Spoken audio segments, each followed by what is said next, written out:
For the latest in strategic affairs, subscribe to our YouTube channel. Click the bell icon for updates. This evening, we are looking at the digital rupee. Now, some of you may believe that the digital rupee is already in existence, given the phenomenal amount of work that has gone into the UPI, the United Payment Interface. But we are talking of something much bigger here, something more tech, something a lot more future driven. And I have with me Anil Padmanabhan, former editor of The Mint. He is currently running CapitalCalculus, well-read substack on the intersection of the economy and technology. Welcome, Anil. Glad to have you. Happy to be here, Surya, and thank you for having me. So it seems cash isn't king anymore, Anil. What does one make of this new digital rupee? Just what is it? Isn't it already in existence? Surya, that's the perfect world where cash is no longer king. But yes, it was an emperor and now it is a king. So it is scaling down. Let's look at it that way.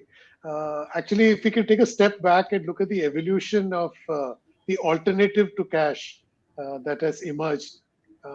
Let me rewind back to our 90s. I think many of us will remember standing in queue with tokens to get our cash payment from a teller, from a bank teller, and it would take us anywhere between 10 minutes to half an hour or an hour, if it depends how unlucky you are.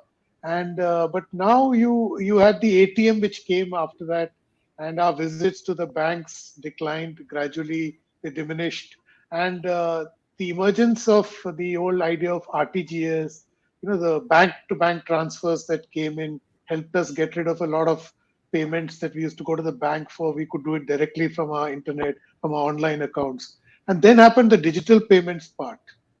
See, the big difference is that it was bank to bank, and this is like a digital currency payment. Not currency, it was a digital payment that happened, which could be unpacked in the sense that earlier the bank would carry out a lot of these transactions between the bank and the customer and the next bank.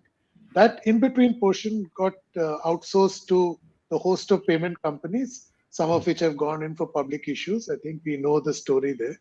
Now comes the new stage, which is where you came in, the idea of whether cash is king. We are now looking at a new evolution of the entire digital payment story.